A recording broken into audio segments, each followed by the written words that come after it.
नमस्कार, news eight 4 में आप सभी का स्वागत है। मैं हूं आपके साथ अनु सिंह। खबरों की शुरुआत इस वक्त की बड़ी खबर से करेंगे, जहां पीडब्ल्यूडी विभाग में ट्रांसफर और पोस्टिंग की गड़बड़ी पर बोले हैं जितिन प्रसाद। पीएम और सीएम योगी की जीरो टॉलरेंस की नीति है, ये जितिन प्रसाद ने कहा है। साथ ही कहा कि विभाग में कोई अनियमितता होती है तो कार्रवाई होगी, नाराजगी की कोई बात नहीं है। जितिन प्रसाद का ये बयान आ चुका है। राष्ट्रीय नेता से कभी भी मिल सकते हैं। जितिन प्रसाद ने ये तमाम बातें कही हैं ट्रांसफर पोस्टिंग मामले में, जहां उनकी नाराजगी की चर्चा हो रही थी, लेकिन अब उन्होंने इस पर सफाई दी है। पीएम और सीएम योगी की जीरो टॉलरेंस की नीति, ये जितिन प्रसाद ने कहा है और क्या कुछ कहा, खुद सुनिए आप। ये आप सभी को ज्ञात है कि प्रधानमंत्री जी और मुख्यमंत्री योगी जी की जीरो टॉलरेंस की नीति है, और उसके तहत अगर विभाग में कोई अनियमितताएं हैं तो सरकार ठोस कदम उठाएगी। एक निष्पक्ष जांच होगी, जहां गड़बड़ी है वहां कार्रवाई होगी, और जहाँ का ट्रांसफर्स का सवाल है वो बदलाव भी होगा। अगर गड़बड़ियां हैं तो ये ज़ीरो टॉलरेंस के तहत ही आगे कार्य किया जाएगा। नहीं, ऐसी कोई बात नहीं है, नाराज़गी का कोई प्रश्न नहीं होता। हम लोग मुख्यमंत्री जी के नेतृत्व में उत्तर प्रदेश में कार्य कर रहे हैं, और यही प्रयास है कि जनता की आकांक्षाओं पर खरा उतरें। और राष्ट्रीय नेताओं से मिलना कभी भी मिल सकते हैं जब समय मिलेगा, मगर ऐसा मेरा कोई अभी मिलने का कोई विचार नहीं। तो जितिन प्रसाद ने अपनी तरफ से सफाई दे दी है। वहीं अब मंत्री दिनेश खटीक से जुड़ी हुई एक बड़ी जानकारी मिल रही है। मंत्री दिनेश खटीक ने अमित शाह को एक चिट्ठी लिखी, जो कि अब वायरल हो रही है। मंत्री दिनेश खटीक की चिट्ठी सोशल मीडिया पर वायरल हो रही है, जहां चिट्ठी में दिनेश खटीक ने विभाग के अफसरों पर नाराजगी जताई है। कहा है कि मेरे किसी आदेश पर नहीं होती विभाग में कार्रवाई। दिनेश खटीक ने बातें लिखी हैं इस चिट्ठी में, जो कि अब वायरल हो रही है। अमित शाह को लिखी चिट्ठी में इस्तीफे का भी जिक्र है। चिट्ठी में दिनेश खटीक ने लगाए हैं नमामि गंगा योजना में भ्रष्टाचार के आरोप। साथ ही भ्रष्टाचार की शिकायत पर अधिकारी तवज्जो नहीं देते हैं, ये बात भी उन्होंने कही है। जल शक्ति विभाग में मेरे साथ बहुत ज्यादा भेदभाव किया जा रहा है। ये बातें इस चिट्ठी से सामने आई हैं, जो कि दिनेश खटीक की चिट्ठी है, जो कि अब वायरल हो रही है। यूपी सरकार के अधिकारी दलितों का अपमान कर रहे हैं। ये तमाम बातें दिनेश खटीक की ओर से लिखी गई हैं। ये अमित शाह को लिखी गई चिट्ठी है, और इसमें इस्तीफे का भी जिक्र है। ये तमाम बातें इसमें कही गई है, जिसमें लिखा गया कि मेरी बातों को अधिकारी तवज्जो नहीं देते, साथ ही यूपी सरकार के अधिकारी दलितों का अपमान कर रहे हैं।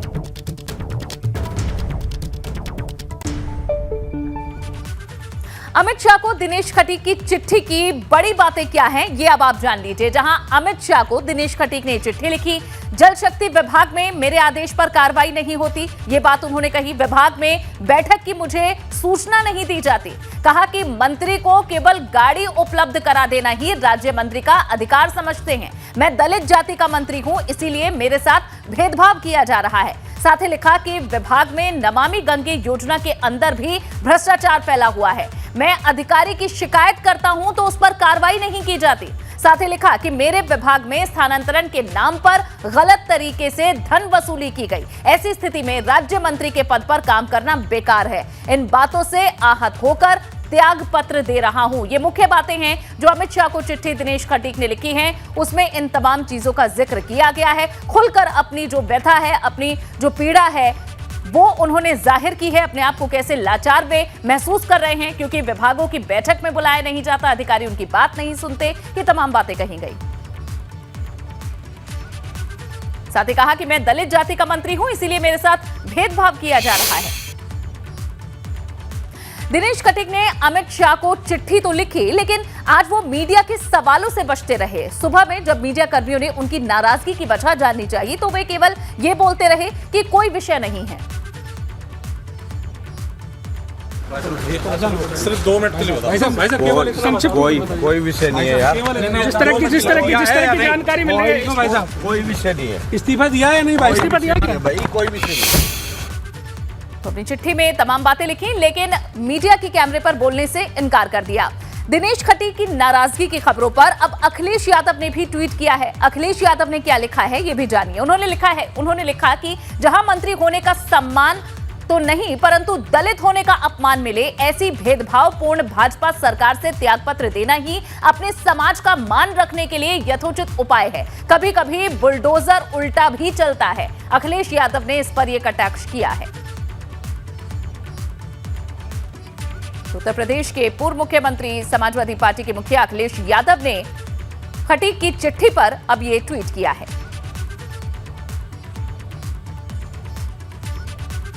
राज्य मंत्री दिनेश खटीक के इस्तीफे और तबादलों में भ्रष्टाचार पर सपा नेता उदयवीर सिंह ने सरकार पर जोरदार हमला बोला।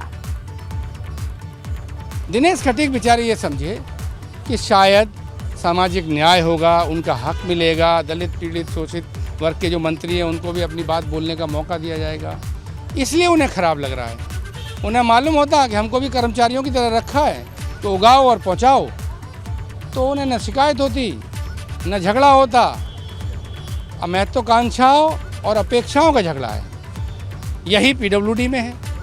क्या एक ओएसडी विभाग चला देगा? सरकार अगर भ्रष्टाचार पर सीरियस है तो मंत्री की कार्रवाई करे। वहीं दिनेश खटीक के इस्तीफे पर सपा नेता अभिषेक मिश्रा ने क्या कुछ कहा है, ये भी आपको सुनवाते हैं। उत्तर प्रदेश के एक मंत्री ने आज, जो कि स्वयं दलित समाज से, पिछड़े समाज से आते हैं, शोषित समाज से हैं, उन्होंने इस्तीफा दे दिया है, ये इल्जाम लगाते हुए कि उत्तर प्रदेश की भारतीय जनता पार्टी की सरकार में करप्शन बेइंतहा सीमा पहुंच गया है, कोई सम्मान नहीं मिल रहा, अफसरशाही बेलगाम हो गई है, सरकार पूरी तरह से फेल है। दलितों की, पिछड़ों की, गरीब की, वंचितों की जिसकी जायज जो आवाज है उसकी सुनवाई नहीं हो रही, उसके खिलाफ कार्रवाई। बढ़ते हैं आगे। सुभाषपा अध्यक्ष ओम प्रकाश राजभर सीएम योगी के मुरीद हो गए हैं। उन्होंने कहा है कि सीएम योगी ईमानदार मुख्यमंत्री हैं। एबीपी गंगा से बातचीत के दौरान उन्होंने कहा कि योगी मेहनती हैं, कर्मठ हैं। उन्होंने सपा सरकार की गुंडागर्दी को खत्म किया है।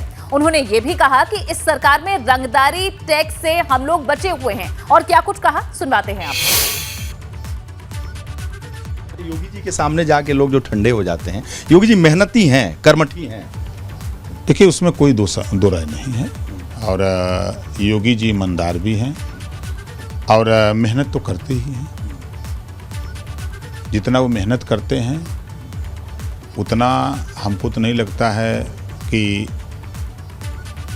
वो चीज़ें जो देखने को मिली मेहनत का, जो समाजवादी पार्टी या बसपा सरकार में जो गुंडागर्दी होती थी, रंगदारी टैक्स वसूले जा रहे थे, आज उस पर लगभग 90% अंकुश लगा है। ये मैंने आजमगढ़ के चुनाव में लोगों से सुनते कहते हुए मिला कि मैंने जब वोट मांगने गया बाजार में तो बैठाया, लोगों ने बड़ी सेवा किया, पानी पिलाया, चाय पिलाया और कहा कि नेताजी आप बताओ, इस सरकार में तो हम लोग रंगदारी टैक्स से बरी हैं, गुंडागर्दी हम लोगों के साथ नहीं हो रही है। यही बात हमको झांसी, बांदा, चित्रकूट, हमीरपुर में मिली। यही बात एटा, इटावा, कन्नौज, कासगंज मिली। यही सहारनपुर, बागपत, शामली में मिली। यही बात हमको हर जगह मिली। तो कहीं ना कहीं ये बात लोग कह रहे हैं तो सच्चाई है, तब ना लोग कह रहे हैं। ओम प्रकाश राजभर की एक शैली है, यूपी की सियासत में देश के लोग जानते हैं। दो टुक कहते हैं, जो दिल में होता है कहते हैं, जो सच होगा वही कहते हैं, बहुत घुमा फिरा के नहीं। यूपी के सीएम योगी आदित्यनाथ को कहा जाता है, विपक्ष के नेता भी कहते हैं, आपके साथी शिवपाल यादव भी कहते हैं, लोग भी कहते हैं कि ईमानदार हैं और कर्मठ हैं, इसमें कोई मुकाबला नहीं। तो हम कहाँ कह रहे हैं कि नहीं है? मैं भी तो कह रहा हूँ कि ईमानदारी में कोई प्रश्न नहीं है, मेहनत में, काम में कोई कमी नहीं है। और इसी नाते उनकी चर्चा शिवपाल जी भी करते हैं, सब लोग करते हैं, हम ही नहीं कह रहे हैं, इसकी चर्चा लोग करते हैं। कुछ उनमें भी बदलाव है, कुछ आप में भी बदलाव है।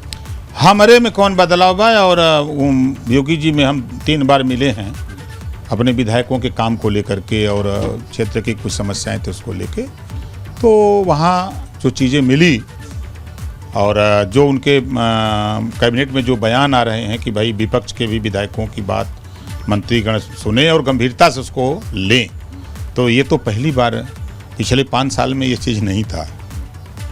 इस बार ऐसा हो रहा है तो स्वाभाविक बदलाव है।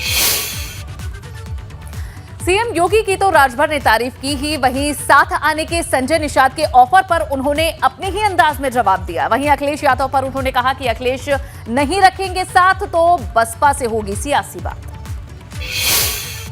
देखिए, भाजपा के मालिक वो नहीं है अपनी पार्टी के मालिक हैं और हम अपनी पार्टी के मालिक हैं। नहीं, भैया को विषय में जानते हैं कि एक बेटे को भाजपा से सांसद बना दिया, एक बेटे को जो है भाजपा से एमएलए बना दिया। अब दे दें अखिलेश जी तलाक तो फिर उसके बाद हम मायावती जी से मिलेंगे, बतियाएंगे कि भाई अब इधर गोल बांधा जाए। मन बनाए हुए हैं, बातचीत हो रही है, कुछ लोगों से चर्चा पर चर्चा चल रही है। पहले इधर से तो हो जाए, वो लोग भी कह रहे हैं भैया उधर से पहले फाइनल कर लो, तब अब जिस तरह का चल रहा है खेल देख ही रहे हैं, हो जाएगा। तो ओपी राजभर के बयान आपने सुने। वहीं ओपी राजभर के बयान पर अब समाजवादी पार्टी के नेता उदयवीर सिंह ने कहा है कि नॉमिनेशन के दौरान राजभर ही बयानबाजी कर रहे थे। उन्होंने कहा कि राजभर क्या झूठा नाटक कर रहे थे, वो सुबह कुछ कहते हैं और बाद में कुछ कहते हैं। ओपी राजभर को लेकर उदयवीर सिंह का ये बयान। उदयवीर सिंह ने कहा है कि ओपी राजभर अपना बयान बदलते रहते हैं, सुबह कुछ और कहते हैं और शाम आते आते उनके बयानों में तब्दीली आ जाती है। हमारे साथ में इस समय सपा नेता उदयवीर सिंह जी हैं। उदय जी, ये बताइए, बहुत तारीफ कर रहे हैं मुख्यमंत्री, कह रहे हैं बड़े कर्मठ हैं मुख्यमंत्री योगी आदित्यनाथ और भ्रष्टाचार पर अंकुश उन्होंने लगाया। उनका कहना है अपराध मुक्त प्रदेश की जो बात सरकार के लोग करते थे वो आज ओम प्रकाश राजभर कह रहे हैं कि इसका ये तो एक उदाहरण है ही जिसे कोई इनकार नहीं कर सकता कि अपराध खत्म हुआ इनके समय। मैं तो कह रहा हूँ अगर अपराध खत्म हुआ है तो उनका कॉलर पकड़ के किसने बेइज्जत किया नॉमिनेशन के टाइम, नामांकन करते समय उनके बेटे के चुनाव में। अभी गाजीपुर में चिल्ला रहे थे कि हमको गांव में दौड़ा के मारा है और हमारी जान को खतरा है, और समाजवादी पार्टी के साथ मिलकर प्रदर्शन किया। क्यों किया? इतनी राम राज्य था तो क्यों परेशान हुए? तो उन्हें बताना है कि तब झूठ बोल रहे थे। क्या झूठा नाटक था गाली खाने का? क्या झूठा का नाटक था कॉलर पकड़वाने का? या वास्तव में कानून व्यवस्था की स्थिति खराब है? तो जो बात बदली है ओम प्रकाश राजभर की बदली है। सुबह कुछ कहते हैं, शाम को कुछ कहते हैं। मैं कोई सख्त टिप्पणी नहीं करना चाहता उनकी वरिष्ठता को देखते हुए, लेकिन उनके जो बयान हैं वो बता रहे हैं कि उन्हें होश ही नहीं है। हमने सुबह क्या कहा था, शाम को क्या कहा था। बसपा की भी बड़ी तारीफ कर रहे हैं और आगे जो प्लान है उनका तो बसपा के साथ जाने का, और पहले यही नसीहत आप लोग को देते कि सपा बसपा को मिलना चाहिए। वो अपना राजनीतिक बयान जो देना है, किसके साथ जाना है, वो अपना निर्णय ले सकते हैं, वो एक राष्ट्रीय अध्यक्ष है। जब बसपा के साथ जाएंगे तो लोग पूछेंगे कि बहन जी और बहुजन समाज पार्टी के बारे में खराब टिप्पणी उन्होंने की। एक नारा दिया था कि चारा खाएं भरोटी में और अंडा दें पता नहीं कहाँ, पूरे दलित समाज के खिलाफ नारा दिया था। तो वो रोज बदलेंगे।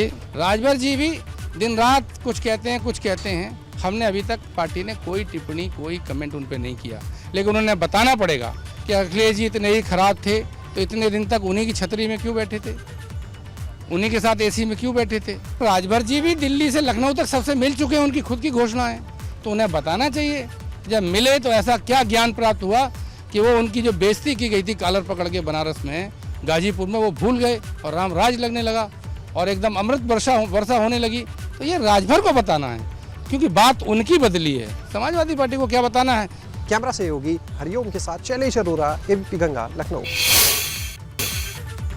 और इस बीच अमरोहा से एक बड़ी खबर आपको देते हैं, जहां मामूली कहासुनी में दो पक्षों में जमकर मारपीट हुई है। यहां घरों की छतों से ईंट पत्थर चले हैं, पथराव किया गया है, कई लोग इसमें घायल भी हुए हैं। मौके पर पहुंची कई थानों की पुलिस फोर्स ने फिलहाल मामला शांत कराया है। अमरोहा के थाना नौगावा सादात क्षेत्र के सैदपुर गांव का ये मामला है, जहां घरों से पत्थर बरसाए गए। बताया जा रहा है दो पक्षों में मामूली विवाद हुआ था, दो परिवारों के बीच। इसके बाद ये पत्थरबाजी की तस्वीरें सामने।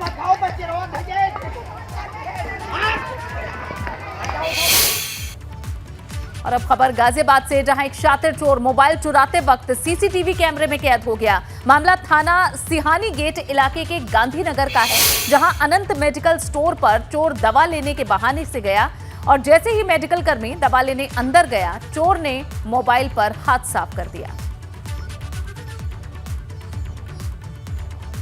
आप देख सकते हैं ये सीसीटीवी में चोरी की वारदात पूरी कैद हो गई है। किस तरह से व्यक्ति दवा स्टोर में जाता है और जब शॉपकीपर दवा लेने के लिए पीछे जाता है तो ये वहां से मोबाइल उठा लेता है।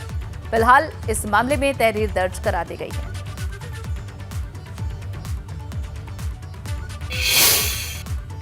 रायबरेली पुलिस को एक बड़ी कामयाबी मिली है। भारी मात्रा में गांजे के साथ तस्कर को पकड़ा गया है, जहां जनरत बस में बताया जा रहा है कि तलाशी के दौरान ये गांजा मिला है। पुलिस को मुखबिर से इसकी सूचना मिली थी। मुंशीगंज में पत्थर कटे तिराहे पर पुलिस ने बस को रोका। प्रतापगढ़ के मानिकपुर से बस में ये तस्कर चढ़ा था। भदोखर थाना क्षेत्र का ये पूरा मामला है, जहां रायबरेली में पुलिस ने इस तस्कर को पकड़ा है। इसके पास से भारी मात्रा में गांजा भी बरामद किया गया है। फिलहाल इससे पूछताछ की जा रही है, कहां से ये गांजे की खेप लेकर आया। दो तस्वीरें आप देख सकते हैं, जहां बस के अंदर ये तस्कर गांजे को लेकर बैठा हुआ था। पुलिस ने चेकिंग की, उसके बाद ये खुलासा हुआ है। फिलहाल इस व्यक्ति से पूछताछ चल रही है। बोरे में ये भारी मात्रा में गांजा बरामद किया गया है। जिन लोगों से ये खरीद फरोख्त की गई थी, अब ये पूछताछ से साफ होगा। मुंशीगंज में पत्थर कटे तिराहे पर पुलिस ने बस को रोका, उसके बाद इस तस्कर को पकड़ा है। अगली खबर नोएडा से है। यहां सेक्टर 93A में बने सुपरटेक के ट्विन टावर को ध्वस्तीकृत अब किया जाएगा। इसकी तैयारी अब जोरों पर है। काफी हद तक ध्वस्तीकरण का काम पूरा कर लिया गया है। ट्विन टावर के ध्वस्तीकरण करने वाली कंपनी यहां एडिफिस इंजीनियरिंग ने स्टेटस रिपोर्ट भी पेश कर दी है, जिसमें बताया गया है कि 21 अगस्त को दोपहर 2:30 बजे की ध्वस्तीकरण की कार्रवाई है। कंपनी ने बताया है कि हर टावर के 11 प्राइमरी और 7 सेकेंडरी तलों पर स्थित पिलर में ड्रिलिंग के माध्यम से होल कर दिए गए हैं। साथ ही सभी पिलर्स पर जियो फाइबर क्लॉथ रैपिंग भी की जा चुकी है। अब सिर्फ 9 पिलर बचे हुए हैं, जिनकी रैपिंग का काम अगले 3 दिन में पूरा कर लिया जाएगा। नोएडा सेक्टर 93 में स्थित ट्विन टावर भ्रष्टाचार की नींव पर रखी बहुमंजिला इमारत की आखिरकार ध्वस्तीकरण की तारीख नज़दीक आने लगी है।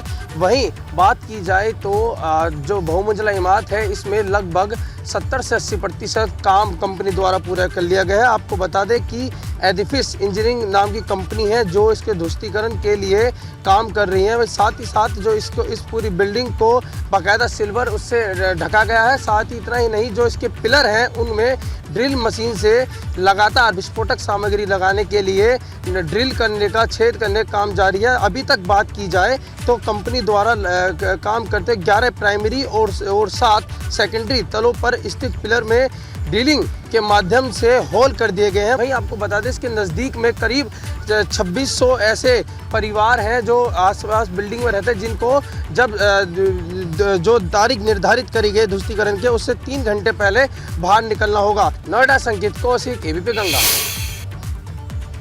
न्यूज़ 4 में फिलहाल के लिए बस इतना ही।